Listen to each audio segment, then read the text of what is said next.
Hello, everyone, and welcome to WRKC Radio Kings College. I'm your host, AJ, and joining me today is Villain of the Story.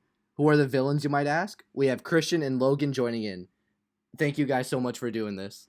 Absolutely. Pleasure to be here. Yeah. Mm-hmm. We'll just get right into it. And first question, I'm sure you guys have never been asked this. How did it all start for you guys? Well, Christian and I are brothers. We're stepbrothers. We have been since we were 2. And we sort of started doing music together in middle school, early high school. And we were in a band together in high school where I was drums and he was guitar and vocals. And then after a couple of years, we graduated high school and that band split up. And then some people in the local scene were wanting to start up a new like metalcore sort of style band, and we were sort of known in the scene. Christian especially knew some people, and somebody reached out about him being the vocalist. And then I was going to be the drummer, but then they already had a drummer, so then they asked if I would be the bassist / vocalist because I just started singing at the time. We already had a drummer? Yeah, they already had. I thought they already had a drummer lined up. That's why they didn't want me to be the drummer. No, I found Bonnie through Paige. That's how we met Paige. I got that part wrong then. I thought originally I was gonna, or no, maybe by that point I just didn't want to play drums anymore. Maybe that's what it was. Well, they literally said like, "Well, does your brother sing?" I'm like, I mean, oh, that's right, because we needed a singer. Yeah, and you did some vocals on our EP from the old band. Yeah, and I just started. Yeah, but they wanted you to play singing and do bass. Yeah. Yeah. So then you got a bass, played 2 shows. So I got a bass, played a little bit, hated it, just switched to just pure vocals, and then some of the members have filtered in and out, but Christian and I and Cody yep, are all OGs, and then Paige is the newest member. Yeah. So because of Paige, we found our original drummer. Because I just went through and messaging everyone that said they were like in Minnesota had a band tagged in their bio or whatever, and he responded saying like, "Oh, I'm already in a band, but I do have a friend that doesn't have Facebook or doesn't use Facebook much or whatever." So he drove him out to our audition, and he was our drummer, and we became friends with Paige, who it's crazy how later on he'd actually joined the band as our bassist. And but yeah, it all started essentially because Sam Fassler from Local Legends, We Are the Blog, shout out. They were like super hype back in the day locally, and then the original drummer for Out Came the Wolves, they were just like looking to start a band to kind of like build it from the background with their knowledge that they had learned over the years or whatever. We were like their guinea pigs for a few months, and then we just kind of took the reins. Damn, it sounds like you guys did it all then. Pretty much. We definitely got like our foot in the door through Sam, because he was they got us in touch with Johnny. Frank, yeah, they got us in touch with Johnny, and then we ended up who was our producer for years. So our experience in working with Johnny was definitely the foundation of where the band would go. So they put the pieces together, and then we just kind of took over after some time had passed. And that's Johnny Frank, right? Yep. And Bill Murray. Did he? That's funny you say that. I have a Bill Murray shirt. Oh yeah, that's his new one. Sick. Nice. And he produced. Awesome. Did he produce everything or up until Bloodshot? Everything before Bloodshot. Okay. Yeah, there was technically Break the Chains. Forgetting the guy's name. He was someone at Shango Studios. He did the mix and master on that one song, but Johnny... We were going to go to him for Bloodshot too, but he sort of stopped doing production for bands because he was just doing Bill Murray. And with him, he was like married or engaged at the time. I don't remember, but he wasn't doing the thing where he'd have bands come and stay with him and record, and he just was kind of moving past that. So he put us in touch with the person who does Bill Murray stuff, Will Carlson, and now he's done the past 2 albums, but we got in contact with him through Johnny because he produces all of Bill Murray's music. So we go to the same guy that does Bill Murray. What are some bands or some like music in general that are big inspiration for you? Nickelback. Like the easy go-to one, definitely. Nickelback, Breaking Benjamin, Asking Alexandria for a lot of the older stuff, and even some of the newer stuff. I'd probably say Memphis Mayfire for some of the older stuff. Yeah, just a big blend of metalcore bands and butt rock bands. Yeah, So we have some Disturbed influence in some of our stuff. Yeah, it's just a big mix. Yeah, you can definitely tell the like Breaking Ben. Like I definitely notice it. And I'm actually from Wilkes Barre where they formed, so they're like a big, huge thing cool. around here. And That's awesome. Even Motionless in White, like you can tell. Oh my god, some of their songs sound legit. Like if I didn't know it was Motionless in White, I would think it's Breaking Benjamin. With even the way he sings certain lines, I'm like, that just sounds exactly so like Breaking. It's so good. No, it's really good. Their new album is great. Yeah. Yeah. Oh my! I was just saying that to somebody that he sounds like Ben in a lot of the songs. Yeah. Yeah. Paid. Like just the vowels on certain. Yeah, it's like so Ben. This is an out of the blue question. So, when you guys gonna cover Big Time Rush? Oof. We have a Big Time Rush cover on YouTube from our old high school band that you could find if you dig hard. If you dig hard enough, you could find it. I actually just reacted to that on stream like a couple weeks ago. Oh, you did? It was really embarrassing. God. I mean, yeah, I think if we unironically did like a worldwide cover, I think that'd be really sick. I know. We've thought about and had that idea, like doing a legit like cover of worldwide or the theme song, one of those two, for pretty much since the band started. I feel it's always kind of been on the mind, but we've just never executed it. Yeah. Well, I think because they're back now, I think now is probably an awesome time to do it. True. Yeah. That'd be dope. Very true. Maybe that could be one of the covers for the next album. Possibly. Yeah. That'd be fun. That would be. And also, congrats on the release of Divide. Thank you. Thank you. How you guys feeling about this album compared to the past few? I love it. I think that we with every album we sort of stick with our formula, but also expand on it and try something new. So I think, we take our heavy and we make it heavier. Like I think Karma might be one of our heaviest songs ever. But then we also take our rock stuff and make it even more radio rock, like with Don't Go. And then we experiment with songs like Under My Skin. And then we have, just some classic, Vots metalcore with Jester and Never Again. Throw in a soft one. I just... I know, it's like we are kind of doing like the same formula, but I like that we're keeping to our roots, but also we're pushing both ends of our styles, and then in the middle we're getting more experimental. But I feel like you could always kind of count on at least one like just super raw, emotional, kind of piano based song, like Peace of Mind from Ashes and then Breathe from the last one. Like I really, really like when we sit down and work on those kinds of songs. Those are really fun to write. Yeah, we have fun, and it's like you said, we stick to our formula. We just try to evolve it and think of ways to experiment, but also not change too much. Because when you look back at like our really old stuff, like there wasn't a lot of straight rock songs. It was just like a lot of rock, and then there'd just be random breakdowns and stuff like that. And then just over time, we've sort of split it a little bit more so that there are rock songs that don't have screaming, and then there's screaming songs that don't have singing,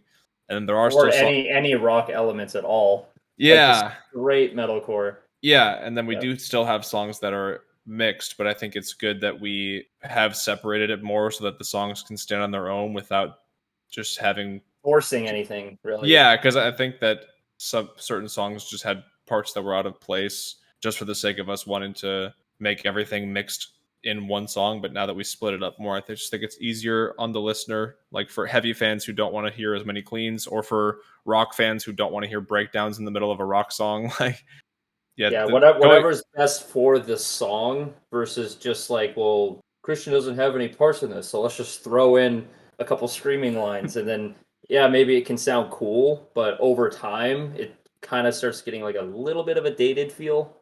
Or I feel like we're just and then we wonder too. We're like, God, I wonder like how certain songs would have done if we had just like not put breakdowns in them. Like if they would have been more marketable, that kind of a thing. Yeah, I remember you But guys tweeting out a little while ago that you revisited some old songs and you really wish you changed it up a little bit than just like what you said, just breakdowns or screams. Is that a possibility? You think you'd go back and revisit or remix some songs? Honestly, I don't even know if I talked to the other guys about this, but I think it'd be really cool for 2024 at least on the same day that the first song that we ever released, the Holy One, if we like redid that song, maybe even change some lyrics to make it we'd not have to as change like all the lyrics. yeah, but It's so like angsty and yeah, but I mean, so like update it, but like keep the core elements of it and just revamp it, and then possibly do that for the whole EP.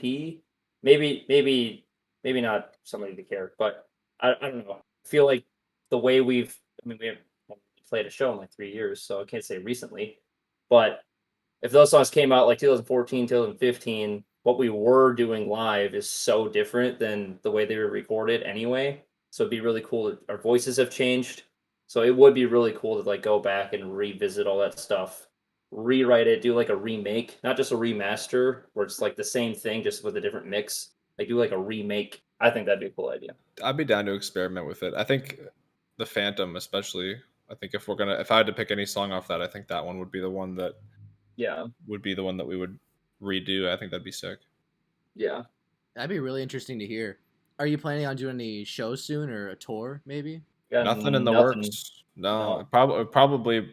I mean, pretty much 100% not going to do anything this year, Yeah. and we'll just see what opportunities come up next year. But we'll probably be. I Yep. think we're sort of like ballpark planning to be in the studio recording the next album in January.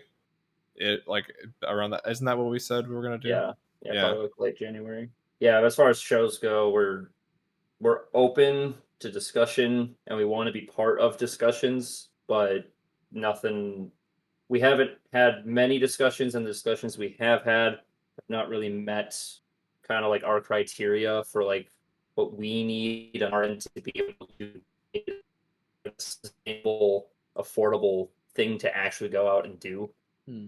Just at this point in our lives with everything we got, like babies, pretty much the whole band, we all got babies, and families and all that good stuff. And we love our home lives and we love our routines. That just the thought of going out on the road for 3 weeks to take time off of work to not make money from that, but then to be out on the road and also not make money on the road. Like even though like the shows are fun, whether there's 5 people, 20 people, whatever, it's just we lose a lot of money when we do our own tours. So we Yeah, really want to we've play done a lot of shows, those. but We've done a lot of those smaller tours, and they've been fun. But it's just like you at said, this point, this point in yeah, our lives, like we coming can't up on literally cannot 30. afford that. No, yeah. If we're opening up bigger packages and stuff like that, and it'll be worth it and beneficial for the band, then we're definitely open to that sort of stuff. Or if it's like a one-off show that wouldn't be detrimental to like losing a bunch of money, then we would be down. But otherwise, we're just sort of chilling right now. Yeah, Well, I'd definitely love to see you guys at either festival or some type of show. we'll love to do Yeah, festivals. yeah. Been a minute. We're open to stuff. We just gotta wait for the opportunities to come. Do you guys still have day jobs or how's that We situation? don't technically. Both of us don't. No, yeah, I do YouTube and Twitch full time, and then Christian streams and stuff as well. Yeah, I do the band full time and then streaming as like a side hustle, trying to make it full time kind of thing. Hmm. Yeah, then I think, but yeah, Cody works at a bank and Paige works at a dealership. He's a car salesman. Pretty freaking good at it too. Mhm. This is a really important question right now. Ooh. Favorite killer in Dead by Daylight? Leatherface, Surprise, Absolutely. surprise. definitely. Well, actually, I am surprised you didn't say Spirit. You always say Spirit. Well, I'd say Bubba's probably my favorite. Spirit got changed like a couple months ago, and she went down the list a little bit. But Oh, Yeah. favorite killer. God, I haven't played. yours Killer would be in like forever. Wraith, wouldn't it? I thought Wraith was your favorite. Yeah, the last time I played Killer, yeah, Wraith, I think, but I haven't played Killer in so long, and yeah. Yeah, I As hate. far as aesthetic and just overall vibe, Trapper. Yeah. I, I Classic. I hate playing killer, but when I do, I always go with Freddy. God, I hate going against Freddy. Yeah. Oh, Freddy's one of the worst killers nowadays as far as like how good he is. He Yeah. got nerfed a Really? lot. He got nerfed a lot, yeah. Oh. And- God, I wonder if you've killed me as Freddy before. That'd be funny. Yeah. Just like What's like a favorite horror movie or favorite horror franchise that you love? Halloween is my favorite. But I also love the Insidious. I think Insidious is really good, and Sinister is really good. yeah, I haven't even seen most of the movies, but just Halloween as a franchise, just everything about it, I think it's super cool. But I don't really have like a favorite horror movie You've with never been like regard to. super duper into horror movies. No, I like them. Like Yeah. I've watched so many videos that go into the lore of Michael Myers or Freddy, all that stuff. I haven't even seen any of the Freddy movies. No.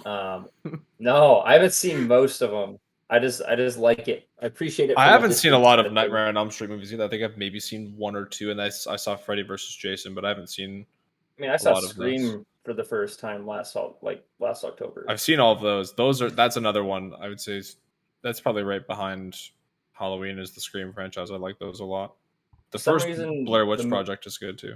the movie Mama, I remember it like it wasn't like that great, but the couple scares that are in there like genuinely have stuck with me. So I feel like that's probably what I have to say. The movie Mama.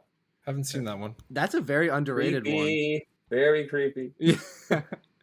Or okay, not the movies, but the idea of The Grudge. That sound and Oh just yeah, everything about her is terrifying. The we watched movies, those like as kids, eh. and we like laughed about them.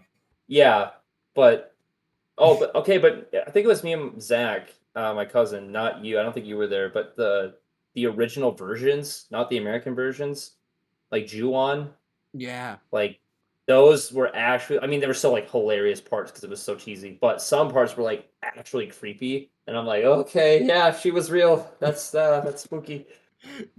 Yeah, I feel like those ones are pretty underrated too. Not a lot of people really talk about those ones. And what when What you was it?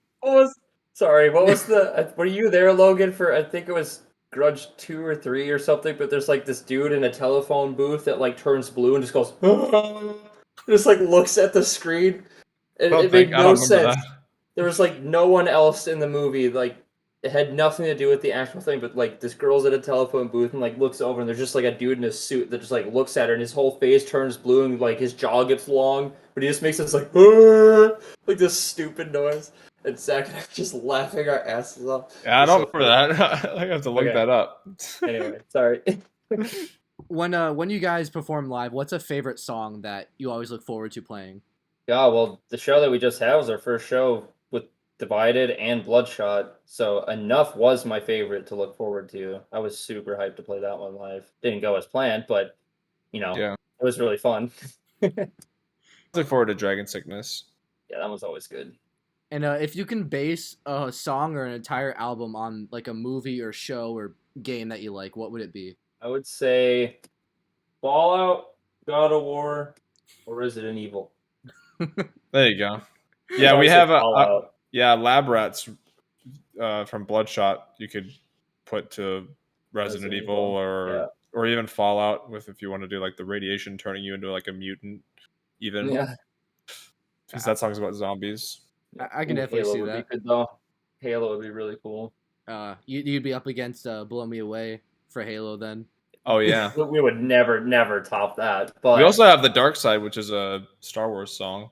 I didn't even get that till now. Oh my god. That's okay. it's in the name. The whole song is about Star Wars. Yeah, I'm dumb. dude, Okay. it was funny though. Someone like commented taking the lyrics seriously. And Oh, how yeah. they were like, "This is so evil.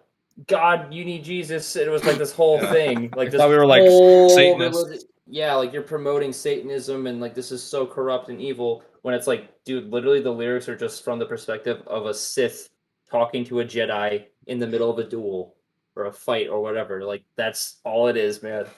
Well, isn't that the biggest goal is to for a metal band is to get called out and be Satanist and whatnot. Yeah. True, yeah. You're not doing something right. You ain't getting called out for that. On a scale of 1 to 11, how good do you think Divided is compared to everything else you've released? I'd say it's a solid 8 or 9. I was gonna say 8 because Bloodshot is. I think Bloodshot and Divided are pretty neck and neck. Yeah, they're pretty. Yeah, because they have slightly different vibes. Bloodshot's a little darker, a little heavier overall, but the stuff that we have on Divided, I think, are just my favorite songs, aside from a couple from Bloodshot. And yeah, I think besides Peace of Mind and Stuck and Enough, favorite songs that we've done. Well, and Breathe. Yeah, Stuck is one of my favorite songs that we've ever done. Yeah, Bloodshot and Divided are definitely tied for number 1 for my favorite album from us.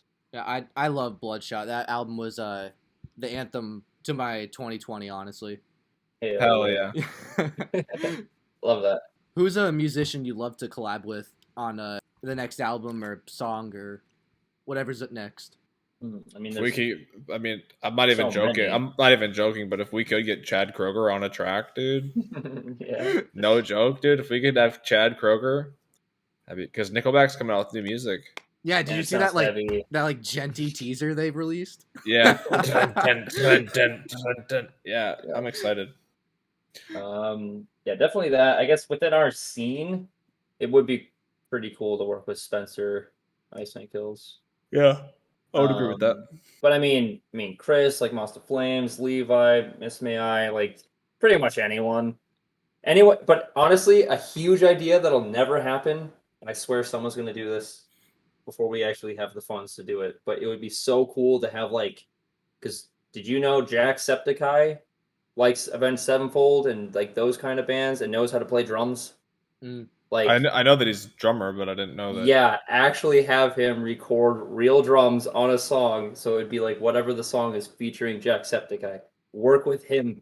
I would love to have him drum on one song. That'd be really cool. That'd be crazy. Or big streamers that can do vocals collab with like people outside of like the music world. I think that would be huge, and I want to do that, but it's gonna be a thing. It's gonna be a thing. Just watch. That's a sick Everyone's idea. gonna do it. Give it like a year or 2. People are gonna be doing that. Gotta be first. Yep. If you can have your fans remember one thing about you, what would you want it to be? Just I don't know. Our very catchy choruses. I want them to remember us and just have all of our songs stuck in their head. Without thinking about it too much, I would say just the fact that we were literally just dudes writing music, and it was nothing like super flashy or that's true, like gimmicky. Like, not that gimmicks are bad, but it was like we were literally just humans, and there's no like it doesn't need to be that serious of like a. And everything up until this point, like nearly a decade, has been like just DIY. Nobody trying to grind. Yeah, no managers, booking agents, like setting up music video shoots or setting up this or that. Like, we have had to do everything DIY from the start up until now. And even now, we've worked with labels. We're on a label now, but we still do everything.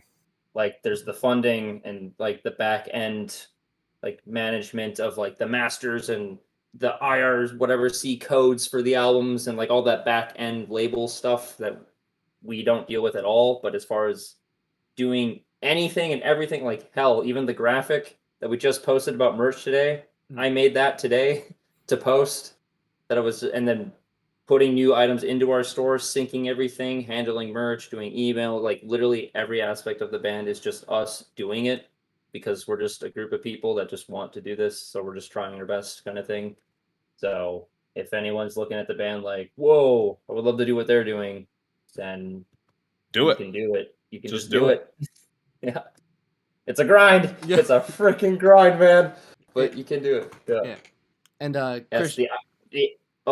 No, you can go ahead. Sorry. I was just gonna say the iceberg effect. Like everyone just sees the top, little bit, but everything's underneath. Right. Like all the work and all the years and all the practice, all the BS and the roadblocks and the getting screwed over, losing money, like everything. Everything else comes underneath that no one else sees. Exactly. No one else Right. sees that. You directed a few of the videos, right, Christian? If you want to give me a pristine title such as director, Or I'll take it. But like, yeah, we just I mean, Logan and yeah, I will just have ideas. And we've been in charge of again all of our videos. yeah, we and have never done like a legit video shoot. we've never had somebody directing. I think when we worked with Jeremy Tremp back in the day, he would have ideas here and there. You know, that just would be based off of our ideas that we gave to him before booking But him. even And stuff like then, that. it was just him. So he'd come Yeah. in with a couple lights and his camera because he's a filmer, and he would like edit and all that stuff. But like we've never, if anyone were to like think music video, and you see like bands posting behind the scenes where there's crew, there's like all these different people involved, and a director, and and there is an editor and a colorist, and there's this and that, and where all the band has to do is just show up, look good, and do your part. Like, no, we've never done like a professional music video like that. We've just worked with people that they're professionals at what they do, which is filming, and then pretty much we handle the rest. Like most of the videos, I mean, ever since the Jeremy Trent days, everything after that, I'm pretty sure, maybe except for GHC, I've edited all the videos. Even if somebody else filmed it, like I went through and I edited everything frame by frame, Yep. just because, yeah, have a certain look and a certain vision, and most of the time it does not turn out with or the way that we have discussed and like see and envision. But that's just kind of like a budget thing. When you can have like all these crazy ideas, but then realistically you're like, okay, well here's my $4. I can't, afford a drone shot that's like all crazy like this, because that'd be like 10 grand just for that. Someone to operate it, rent it, and all that stuff. So we don't have the budget to pull off most of the things that we want to do with our visual side of the band. But you just got to work with what you got. back to the touring. Like, what's like a dream venue that you guys would love to play? I don't think it's possible, but I would like an absolute dream venue to headline would be like XL Energy Center. Yeah. It'll never happen, but that's like a 30,000-40,000 cap venue in downtown Minneapolis. Or if anything, more our style, like Target Center. I don't know what the cap is on that, but that's probably around. Yeah, those are 10, venues 15. like we saw, Avenged Sevenfold, Bullet for My Valentine. We saw bands like that back in the day when we were growing up. So to play there ourselves would be that would probably be the dream. Yeah. But one that's more realistic, there's a venue called The Myth, and I think it's a 2,500. Maybe it's like 3,500. It's somewhere in there. Definitely under like 10,000 for sure. But like a lot of bands have played there, and venues like that would be cool. Like a tour that's just venues of around that size, 2,000, 4,000, somewhere in there, all around the world. That would be a dream, and I think achievable enough to be like, dude, this is sick. Like, we legit made this stuff. Like, it doesn't have to be like top of the top, but yeah, that'd be my ultimate goal would be to our peak to get to around that level. What's the funniest thing that's happened at a show or on tour? I mean, there's so many, but I don't know why. But the first thing I came to mind is when we were in that one Indianapolis venue, Logan, and I was spinning around and I just threw my mic. It just launched across the room. Oh yeah. It's like luckily no one was over there because that would have just beamed him right in the head. That probably would have knocked someone out if it hit him just right. Like I was just spinning to a breakdown and the mic just like in the middle of a 360 just launched. I'm like, oh my god! You just hear when it hit the wall or whatever. I'm like, Jesus. All right, hold on. Like breakdown still going. I go find my mic. For some reason, the first thing that popped into my head wasn't on stage, but it was when we were on tour. I don't know if you remember this, Christian, but we went to a McDonald's or something, and it was like the middle of the night. Oh yeah. Yeah, and we pulled up, but our bus couldn't fit through the drive-thru, and then somebody from inside was like, basically waved us like to walk through the drive-thru. You normally can't do that, but we're like, we can't fit, and we were hungry, so they waved us through, and then we went around and walked over there, and whatever lady was the most miserable woman I've ever met, just wouldn't give us service. And we tried to explain to her, like, hey, they waved us over, and she was just like the most rude person. Screaming, dude. I'm gonna Yeah. call the cops. Yeah. And then we said some I don't know if it was me and Zach or whoever said some colorful words, and then Yeah. she got even more mad, and we just like ran away. But yeah, that was just funny to look back on. Do you regret anything ever since starting the band?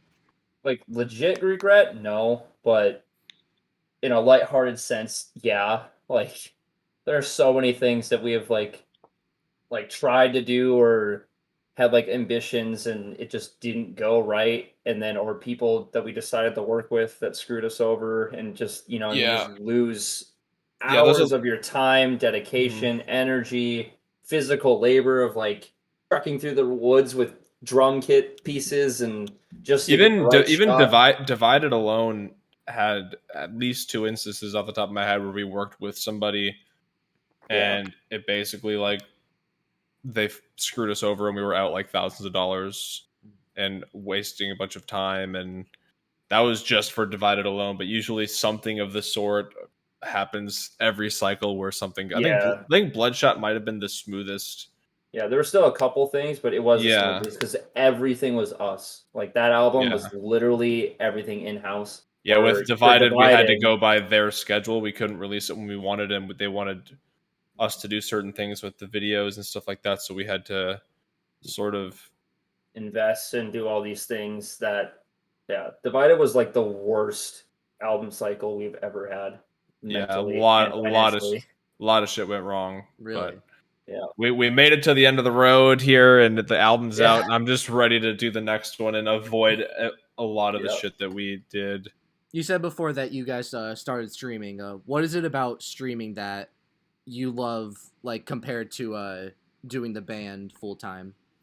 I mean, it's just nice to be able to work from home, I guess, and not have to go anywhere or do anything that, you know, I wouldn't say that it's necessarily better than doing the band because it's 2 different things. Like when we're tracking and doing vocals and writing songs and stuff together, I think I probably enjoy that more than I enjoy streaming, to be honest with you. But just, the band hasn't reached a point where we can all live off of it without having to work.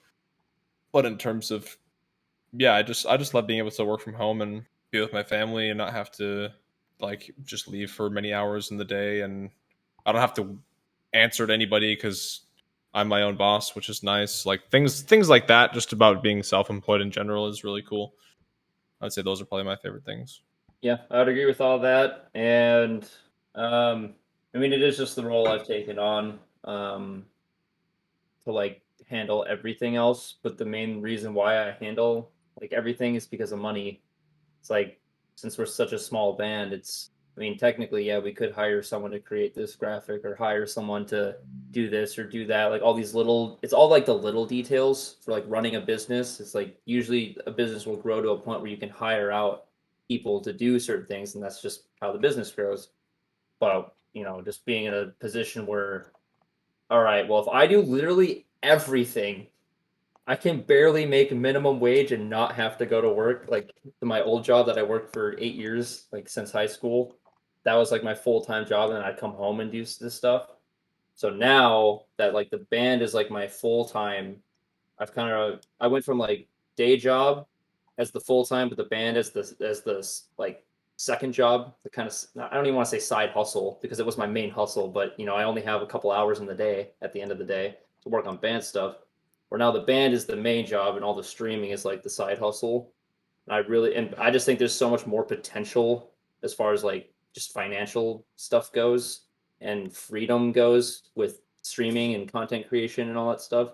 So I really am working on that to try and make that at least 50% of it, because then it's like kind of more balanced where it's just the band is just so much work to barely pay rent. You know what I mean? Like I'm thankful. I'm very thankful that I can literally pay my bills just doing the band full time. But as far as like the workload, it's the work that I did my old job, way less work and way more money. So it's just one of those, the trade off. You can either work for yourself and then you're just grinding yourself into a hole, or you could just kind of relax and have an easier time, but you're not necessarily doing something you enjoy. So, yeah. Yeah, and I bet like doing something like that, where like you want to do the band full time and like all these other projects on the side. Your one project, Blind and Cross, that you have, Christian. Yeah. I haven't even considered that in years. Yeah. How did that come about? Were you just like, oh, like I want to do a deathcore thing, or? Yeah. Yeah. I was like, why not?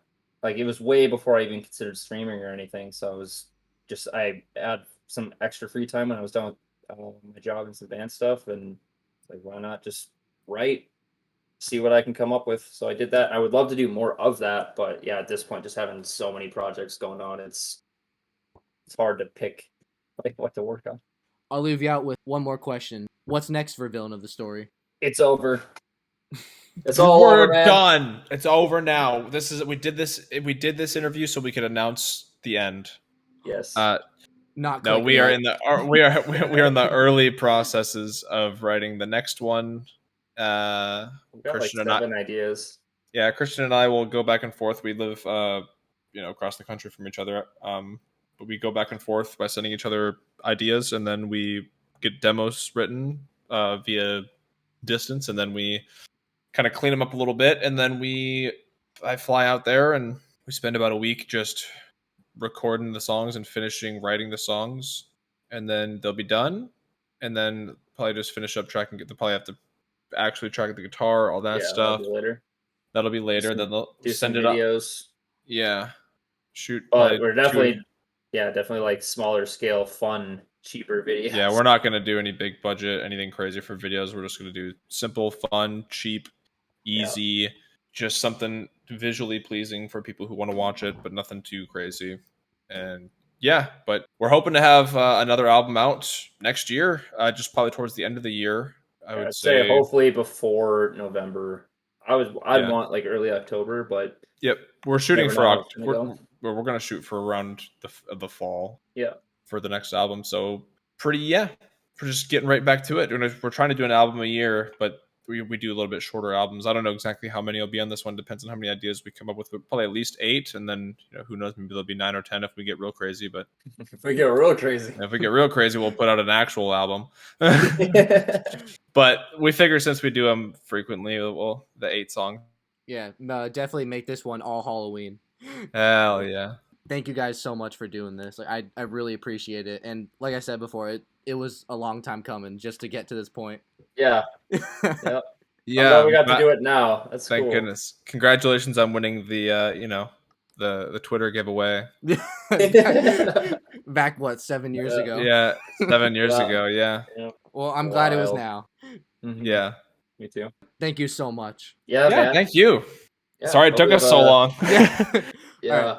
Yeah, I'll talk to you guys another 7 years or so. Yep. We'll see you then, dude. We'll do another Twitter giveaway soon here for you. We'll rig it so you win no matter what. Oh, hell yeah. Hey, what's up? I'm Christian. And I'm Logan. We're in a band called Villain of the Story, and you're listening to 88.5 WRKC Deep Cuts.